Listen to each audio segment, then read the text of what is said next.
Senhor Jesus, eu estou aqui para cumprir o desafio que me foi proposto pela minha amiga Ninha Correia, de lançar a palavra através das redes sociais, dos meios virtuais. E eu quero compartilhar com todos vocês nessa tarde uma palavra do Senhor Jesus que está registrada no livro de Atos dos Apóstolos, capítulo de número 12, a partir do versículo 9. Tem como título: Pedro é libertado. E saindo o seguia, e não sabia que era real o que estava sendo feito pelo anjo, mas cuidava que via alguma visão. E quando passaram, a primeira e segunda guardas chegaram à porta de ferro que dá para a cidade, a qual se lhes abriu por si mesma, e tendo saído, percorreram uma rua, e logo o anjo se apartou dele. E Pedro, tomando a si, disse: Agora sei verdadeiramente que o Senhor enviou o seu anjo e me livrou da mão de Herodes e de tudo que o povo dos judeus esperava. E considerando ele isto, foi à casa de Maria, mãe de João, que tinha por sobrenome Marcos, onde muitos estavam reunidos e oravam. E batendo Pedro à porta do pátio, uma menina chamada Rode saiu a escutar. E conhecendo a voz de Pedro, de gozo não abriu a porta, mas correndo para dentro, anunciou que Pedro estava à porta. E disseram-lhe: Estás fora de ti. Mas ela afirmava que assim era. E diziam: É o seu anjo. Mas Pedro perseverava em bater. E quando abriram, viram-no e se espantaram. Essa mensagem ela é bastante conhecida no meio do povo evangélico, porque ela vem sempre nos trazendo consolo acerca daquilo que os apóstolos do Senhor passaram e nos fortalecendo na nossa fé.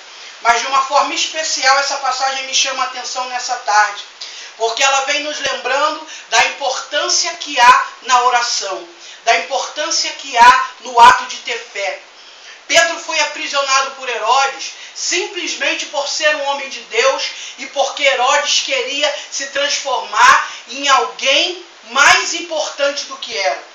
Pedro estava na cidade, e nessa época em que Pedro estava nesta cidade, a palavra do Senhor diz que eles estavam comemorando a festa dos pães asmos, que sucedia a Páscoa. Então a cidade estava totalmente sitiada por judeus. A cidade estava lotada de judeus importantes, de homens de alto grau, de homens influentes na sociedade. E Herodes queria estar bem no meio desses homens influentes. Herodes queria parecer-se alguém importante e alguém que sabia como agir no meio do povo. E para isso, Herodes usou como estratégia tomar mão de alguns dos homens de Deus. Ele mandou que passassem Tiago a espada, e Tiago assim foi morto. E o seu irmão João foi levado ao exílio. E quando ele viu que o povo judeu havia ficado satisfeito, havia se agradado com aquilo que ele havia mandado fazer com Tiago e João, ele se empolgou e mandou então que agora fossem prender Pedro. Mandou tomarem então mão da vida de Pedro e lançarem-no no cárcere, e lançarem-no na prisão. E a palavra do Senhor, quando nos diz isso, ela fala ardentemente do meu coração, de quando muitas vezes nós vivemos alguma situação, porque alguém que está à nossa volta quer tirar proveito de quem eu sou, de quem você é, do que eu tenho, do que você tem, de quem eu sirvo e de quem você serve. Pedro foi aprisionado simplesmente porque Herodes queria se promover. E quantos de nós muitas vezes não estamos vivendo em prisões, muitas vezes não estamos sendo encerrados em cárceres para que alguém venha se promover através da nossa vida, através do nosso nome? Quantos de nós muitas vezes não somos prejudicados para que outros sejam elevados, para que outros alcancem a posição que desejam? Mas nós temos um Deus todo-poderoso e fiel bastante na nossa vida, que pode nos fazer triunfar acima da vontade daqueles que querem tirar proveito do que Deus fez na minha e na tua vida. Querido e querida do Senhor, o que Deus tem feito na minha e na tua vida é grande, e muitos verão e testemunharão das coisas grandiosas que o Senhor fez por mim e por você. E não vai adiantar aqueles que não participaram da minha vitória, aqueles que não caminharam conosco no momento da nossa tribulação. O Senhor Deus não vai permitir que nenhum deles tirem proveito daquilo que Ele colocou na minha e na tua mão. Pedro então vai para o cárcere, ele não resiste à prisão, mas ele se entrega como homem de Deus. E a palavra do Senhor relata que ele foi grandemente cercado por guardas. Eram 4 quaternas de guarda prendendo Pedro ali. E Pedro, dentro daquela prisão, eu tenho certeza que a mente dele estava voltada para o Senhor Deus Todo-Poderoso. E haviam irmãos que sentiam a dor de Pedro. Haviam irmãos que estavam sofrendo porque Pedro estava no cárcere. E esses irmãos uniram as suas forças e foram para a casa de uma mulher, uma irmã de nome Maria, mãe de João, que tinha por sobrenome Marcos. E a palavra relata que a casa dela era um lugar grande, que podia abrigar um número grande e abençoado de pessoas. E ali eles se reuniram. E diz-nos a palavra do Senhor, que quando o anjo do Senhor entra naquela cadeia, quebra todos os agrilhões, tira todas as algemas, passa por todos os guardas, por todas as portas de ferro. A palavra do Senhor diz que o anjo sai com Pedro. E quando não existe mais perigo, a palavra vai nos ensinar que o anjo se retira e deixa Pedro sozinho. E eu aprendo do Senhor neste dia, que o Senhor passa conosco durante toda a nossa tribulação. O Senhor caminha comigo e contigo todos os caminhos difíceis que nós temos que percorrer por muitas vezes na nossa vida. Mas chega um momento em que o Senhor conhece a minha e a tua força, conhece o meu e o teu potencial, e Ele olha para mim e para você e diz: agora é com você. Daqui para frente você caminha. A minha parte eu fiz. Agora faça a sua parte. E quando o anjo deixa Pedro, porque o maior perigo já havia passado, Pedro reconhece naquele momento que o que ele estava vivendo não era uma visão, mas que verdadeiramente ele tinha vivido um milagre arrebatador das mãos do Deus Todo-Poderoso. E Pedro imediatamente corre para a casa de Maria, porque Pedro sabia que quando os homens de Deus, as mulheres de Deus queriam se reunir, eles estavam na casa de Maria adorando o Deus Todo-Poderoso. E quando Pedro chega lá, uma menina estava brincando, estava andando pelo lugar, estava no mesmo ambiente. Ela ouve a batida na porta.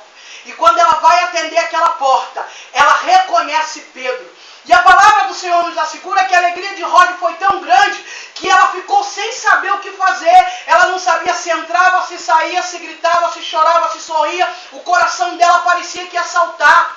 E ela então resolve correr para dentro da casa de Maria e chamar a todos. E ela chega para eles e diz: olha, Pedro está lá fora, pode parar de orar. Deus já atendeu a nossa oração. Gente, vocês não precisam mais orar não. Pedro já foi liberto. E quando aquela menina consegue chamar a atenção daqueles muitos que oravam ali, a palavra do Senhor nos ensina que olharam para ela e disse: você está louca. Você não está no seu juízo perfeito. Você está fora de ti. Querido, é assim ainda nos nossos dias. Quantas vezes nós estamos alegres, saltitando da presença do Senhor, e alguém que não entende o motivo da nossa alegria vai abrir a boca e vai dizer que eu e você não estamos bem, que eu e você estamos fora do nosso juízo perfeito. Mas quem tem Jesus experimenta uma alegria que esse mundo jamais vai entender. Quem tem Jesus experimenta uma alegria que esse mundo jamais vai experimentar, porque ela foi feita para mim e para você, que temos comunhão e intimidade com o Deus Todo-Poderoso. E insistem com aquela menina e ela diz: não, gente, levanta e vai ver que é Pedro que está lá. Então parte daquele grupo se levanta e vai até a porta. E quando aquele grupo chega de diante da porta, aquele grupo se depara com Pedro. E aí a palavra do Senhor diz que eles, quando abrem e veem que é Pedro, eles se espantam. E muitos começam a tentar fazer demonstração de alegria, começam a tentar se manifestar. E a palavra do Senhor diz que Pedro sinaliza para que eles fiquem quietos, porque ele não sabia se estavam atrás dele. Mas Pedro não sabia que já estava em total segurança, porque quando Deus entra contigo na guerra, Ele vence a guerra por completo. Quando Deus entra contigo no calabouço e te tira do calabouço, ninguém mais te joga nesse calabouço. Então nós aprendemos com a palavra do Senhor Jesus nessa tarde, que aquele povo se espantou. E aí eu chego aonde o Espírito Santo de Deus fazia arder o meu coração sobre essa palavra. Eu entendo através do comportamento desses muitos irmãos que estavam orando, que nem todos que estavam reunidos com Maria, orando pela vida de Pedro, acreditavam que o milagre ia acontecer. Nem todos que estavam reunidos naquela casa, naquele momento de oração, acreditavam que Deus verdadeiramente podia operar o milagre. Existe, queridos, uma grande diferença entre estar reunidos e estar unidos. Estar reunidos simplesmente pode simbolizar você fazer parte de uma multidão, você está sentado numa roda de amigos, você está reunido com eles ali, você fazer parte de uma grande aglomeração. Estar reunido, o ato da reunião é número, é quantidade, mas quando você fala em estar unido, você fala de união, você fala de qualidade. Quando eu estou unido com você, quando você está unido comigo, o meu propósito é o teu propósito, e o teu propósito é o meu propósito. A minha alegria é a tua alegria, e a tua alegria é a minha alegria. Nós lutamos juntos pelo mesmo ideal, lutamos juntos em busca da mesma resposta do Senhor. Queridos, de nada nos adianta estarmos dentro de um templo, reunidos, se nós não estivermos unidos em Cristo Jesus. A igreja do Senhor tem sofrido ataques, porque muitos estão se reunindo, fazendo as suas reuniões e esquecendo que não basta estar unidos. É preciso, é necessário, é imprescindível que a igreja do Senhor, nesses últimos dias, esteja unida. Isso quer dizer que se você sofrer, eu vou sofrer com você. Que quando você der o seu brado de vitória, eu vou dar o brado de vitória junto com você. Quando você conquistar, eu vou conquistar junto com você. Sabe por quê? Unido com você, eu acredito na tua vitória, porque eu sirvo o mesmo Deus que você serve. Estavam reunidos na casa da irmã Maria, mas não acreditavam que o Senhor ia fazer. E fica uma pergunta no coração nessa tarde, queridos. Se não acreditavam no que o Senhor ia fazer, para que estavam orando? Por que estavam clamando ao Deus do céu? Se não acreditavam que Deus verdadeiramente operaria um milagre na vida de Pedro, para que saíram das suas casas, se reuniram e foram orar a Deus? Muitos estão fazendo as coisas na casa do Senhor por mera religiosidade. Religiosidade essa que vai dizer que para orar eu tenho que dobrar o meu joelho. Quando eu entendo da parte do Senhor que eu posso orar de pé, eu posso orar sentada, eu posso orar deitada, eu posso orar andando, eu posso orar falando como eu estou falando aqui nessa tarde, eu posso orar aonde e de que forma eu estiver, que se eu estiver falando com o Pai de coração, Ele vai ouvir a minha súplica e vai atender. Pedro estava solto, embora muitos não acreditassem, Deus havia realizado o milagre. Muitos estão à tua volta, queridos. Muitos estão orando com você. Muitos até saem de mão dadas com você. Dizem que professam o mesmo Deus que você, mas não acreditam no teu milagre. Não têm a mesma fé que você tem.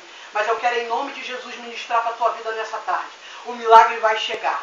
Ainda que muitos não acreditem, Deus vai operar um milagre na tua vida. Cadeias vão ser quebradas, algemas vão ser quebradas, a vitória vai entrar pelas portas da tua casa, querido. E você vai se lembrar que o Deus que livrou Pedro é o mesmo Deus que está te livrando do calabouço, é o mesmo Deus que está te livrando dessa situação difícil que você está passando. Mas é preciso você ter uma coisa na tua mente: não adianta orar se você não tiver fé. Peça ao Senhor para colocar do seu lado pessoas que partilhem da mesma fé que você, pessoas que confessem o mesmo Deus que você, pessoas que são gratos ao Senhor como você. E o milagre para a tua vida tem um segredo nesse dia. O milagre é: a vitória vai vir. O mistério para a tua vida é esse. O milagre vai vir, a vitória vai vir, mas quando a vitória vier, não se espante. Tem uma coisa a fazer na hora que a vitória vier. Não é sair gritando, pulando de felicidade, não é esquecer de adorar o Deus Todo-Poderoso, não é querer contar para todos que Deus fez. A primeira atitude que você vai tomar quando a vitória chegar, ainda por esses dias na tua casa, é ser grato ao Senhor. Quer ser mais abençoado a Ele? Comece a ser grato, porque Ele vai realizar o milagre. O milagre já está batendo a tua porta. E quando você abrir a porta, toma posse da tua vitória em nome de Jesus. Não fique descrente. Não diga que não acredite. Mas diga: Deus mandou um milagre para mim. E isso é coisa grande e maravilhosa aos olhos dos homens e aos olhos de Deus também. Tenha fé nessa tarde. Se você tiver fé, Deus já acrescentou um milagre na tua vida. Não se pasme. Não fique abismado. Mas lembre de ter um coração grato ao Senhor. Que essa palavra nessa tarde alcance repouso no teu coração e que ela possa fazer aquilo para o que ela foi designada, porque a palavra do nosso Deus, ela não volte vazia. Fiquem todos com a paz do Senhor, em nome de Jesus.